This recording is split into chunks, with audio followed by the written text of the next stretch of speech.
We're back to the genealogy, and we're going to take a look at kind of just a verse between the births of people, and it's Bereshit 11:11, and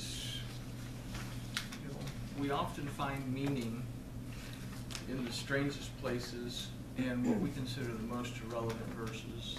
We've said that a number of times, so this verse is kind of a strange bird, but let's talk to our Elohim, and we'll jump into taking a look at this. Master Yahweh, we thank you so much for this opportunity to study your word. We thank you so much for Yahshua. We thank you for this wonderful opportunity that you've given us to be able to make teshuvah and come to you. We thank you for all your provision. We ask that you'll open our eyes, open our ears, and open our hearts so that we can see, hear, and truly understand what your word tells us. So we thank you for it all in the name of Yahshua. Amen. Amen. All right, so Bereshit 11:11 says, "And Shem lived after he begot a Parshad 500 years and begot sons and daughters." Thank you very much. Okay, well, we'll be back Friday. No. We look at that and we read genealogies like we've said before. It's like, oh gosh, and he begat, and he begat, and he begat. But inside, there's always a meaning. It's telling us something. So, to begin with, we take a look at the first part of this verse. It says, "And Shem lived after he begot a Parshad 500 years." This would make Shem 600 years old. He was 100 years old when he begot a Parshad, and then he lived 500 more years. So it would make him 600 years old at the time of his death. We note that Noah was 600 years old when the flood began. And we ask, is there a connection? So we could say that one ended a period while the other one began a period. And that's something to consider as we go through this lesson. We might consider that 500 is the numerical value of the final form of Kaf. And Kaf means palm, but Kaf is a letter that we've come to know that represents blessings, both actual and potential blessings. And then 600 is the final form of Mem that represents water, but it also represents both the word and Mashiach. So we consider now the word lived, which is Vayehi, that comes from the root Chaya, that means to live, but it also means to be restored to life and to health. The root found within Chaya is interesting enough that it's the name Yah. So we can consider maybe that life, restoration, and blessings are found in Yahweh, and these would come through and be restored by his word and anointing, Yahshua Mashiach. Now, we consider the primitive root of Shem. Shem means name, and that's something that we have to hold on to as well, that Shem means name. But the primitive root of Shem is Sum, that means to set in place. And if we consider that, then we can formulate that a means of blessing and redemption was set in place and would manifest itself through Shem, through the name. So we can consider the following statement. In the name Yahweh would come a means of life, restoration, and blessing by and through Yeshua HaMashiach, or Yeshua Mashiach. These would come after our Parshad. Now, we talked about our Parshad in our last study of genealogies a couple of weeks ago. In our Parshad, we found that it's the root of the word Kasim, which means Chaldeans or Babylonians, and we found that in the beginning root, the aleph and the resh is actually a root of yor, or yeor, which means Nile. So within a parkshad, we see Egypt and we see Babylon, both representatives of both captivity and slavery.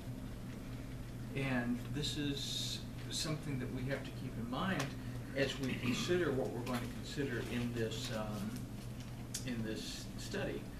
So we consider that the name of Parkshad represented a type of captivity and being taken away into slavery. There's also a root that says after a Parkshad. The root of the word here is achar, that means to delay or to wait. Why would this restoration be delayed? We consider that Yahweh Elohim would give humankind an opportunity to embrace Torah without grace first. Without grace. And we're going to talk about that here. We have three scenarios we're going to talk about. In the second scenario, we'll touch on this, that Elohim gave humankind the opportunity to embrace his Torah without grace, without his undeserved favor, simply because they wanted to. And that's something very important, that they wanted to be obedient. They wanted to do it out of faith, because as we're going to see, Abraham was obedient out of faith, and it was counted to him as righteousness. So now if we take into account the rabbinical belief that Shem was Melchizedek, that's interesting, meaning my king is righteous, then we can consider the three following scenarios, one out of Bereshit, one out of Shemot, and one out of Brit Hadashah, to better understand this concept. Why do the rabbis think that Shem was Melchizedek? Shem settled an area, and one of the settlements that he established was a place called Salem. Okay, Salem means peace. It's called Melchizedek, the king of Salem. Now within Salem, he also established a school to teach basically what he had learned from Noah. And between him and his grandson Eber, they taught.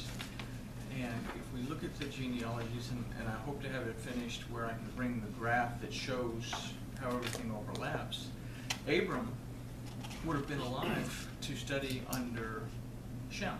In fact, he would have probably been able to study under Noah as well. And that Isaac would have studied under Shem, and then Jacob would have studied under Shem and Eber.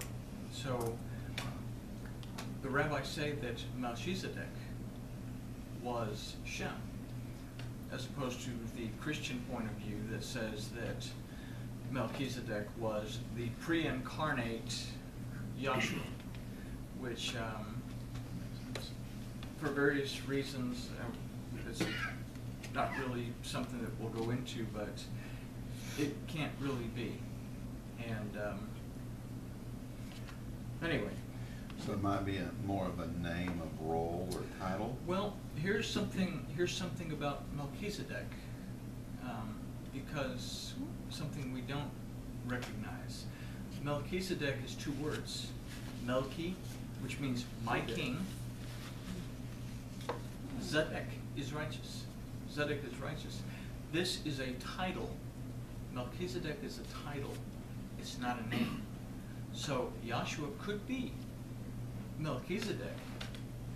Shem could also be Melchizedek at the same time.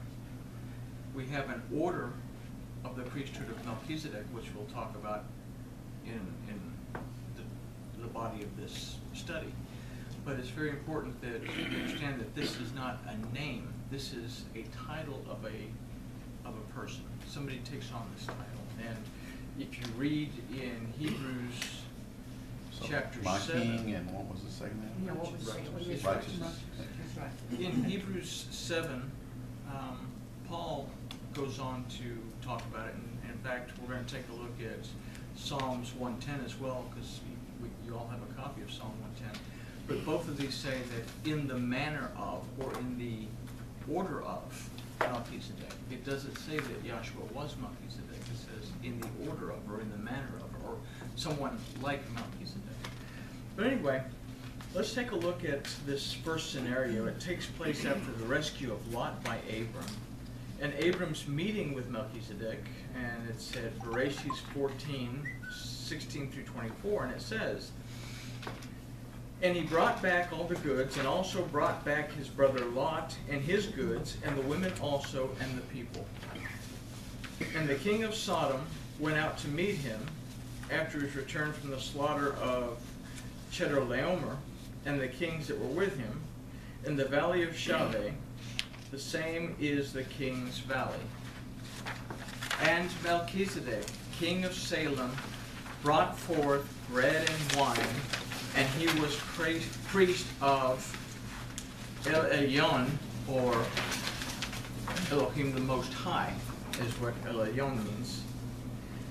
And then it says, and he blessed him and said, Blessed be Abram of El Elyon, maker of heaven and earth, and blessed be El Elyon, who has delivered your enemies into your hands.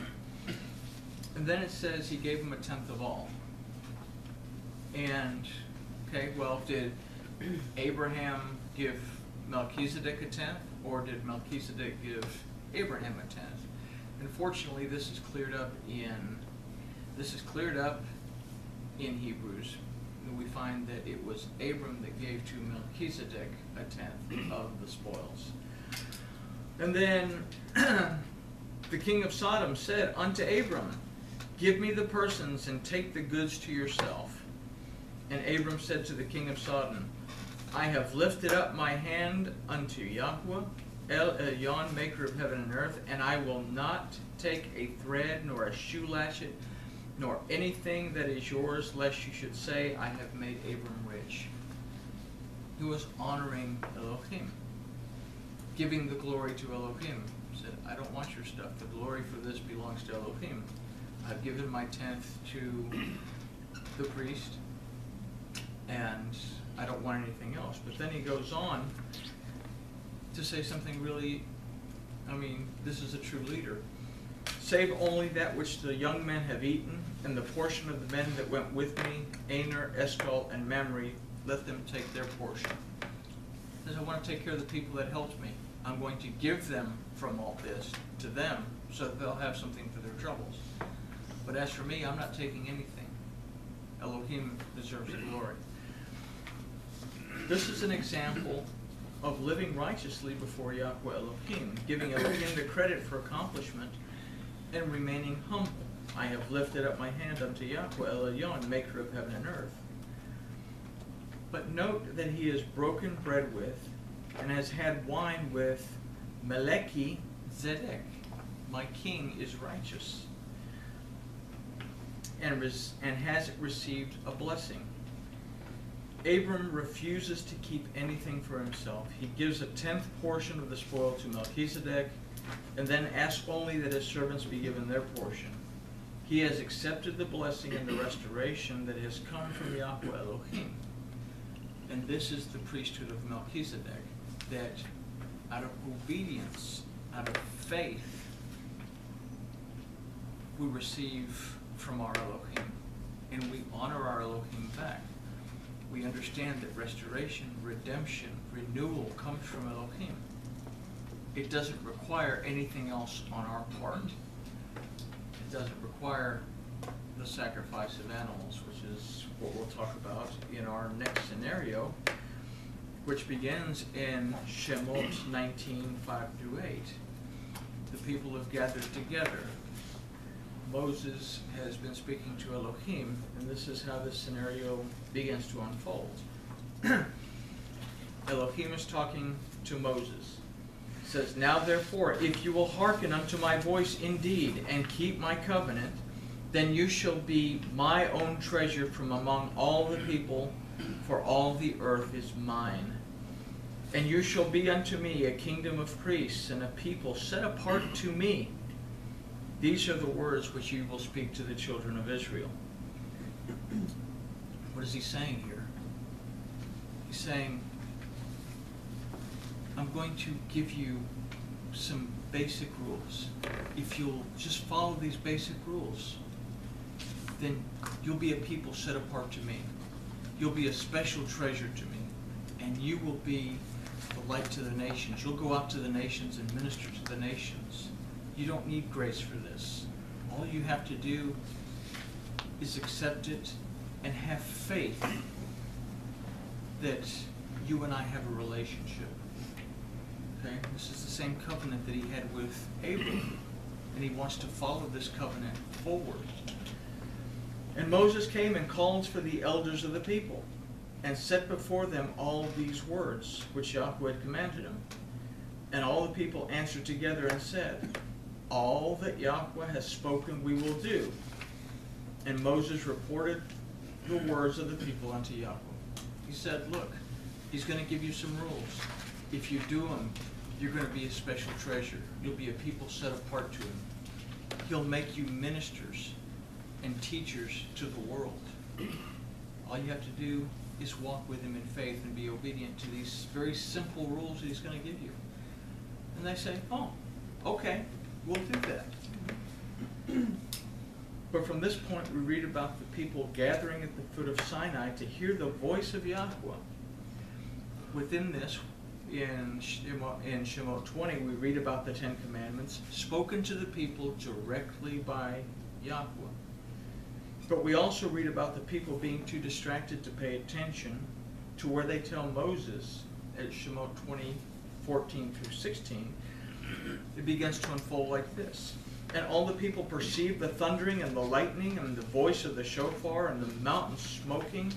And when the people saw it, they trembled and stood afar off. They backed off. They said, everything he says we're going to do. But then when he speaks to them, they can't pay attention and they actually back away. And they said unto Moses, you speak with us, and we will hear, but let not Yahweh speak with us, lest we die. And Moses said unto the people, fear not, for Elohim has come to prove you, and that his fear may be before you, and you sin not. He says, he wants to give this to you. Don't be afraid. Walk in faith. But they said, we don't want to listen. You have to hear for us. The first issue here is the people not wanting to hear Elohim directly. We continue to read and find that while Moses has gone to receive the Torah, the people who, having heard the commandments of Yahweh by his voice, transgressed the first 3 commandments by making and worshiping a golden calf. To summarize, when Moses returned, he broke the first set of tablets, and then after the people made teshuvah, a second set of tablets was given to Moses, under which the people would be governed by and through the law of sin and death, administered by the Levitical priesthood. Our Parkshat had begun. Basically, the Levitical priesthood existed as a sacrificial system to help them to cleanse themselves.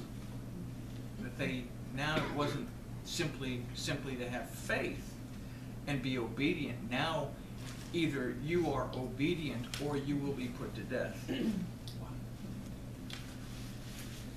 They would not hear directly from Elohim under this condition. We read later in the prophets that the people would reject Elohim's rule, wanting a flesh and blood king. Elohim tells Samuel, don't freak out, don't wig out. They're not rejecting you, they're rejecting me. A second time here we see the same thing that they told Moses. You hear for us. We can't hear. They reject Elohim a second time, saying, we want a flesh and blood king. And then we read that they begin to continue to transgress to a point of sin that finally they would be taken into captivity. Assyria comes, Babylon comes, Persia comes. They can't escape that because the Greeks follow right behind them. Here come the Romans, and they've been struggling with it ever since. And that's some things to keep in mind. They've been struggling with it ever since. the relationship of fellowship with Yahweh Elohim that Abraham had through the high priest Melchizedek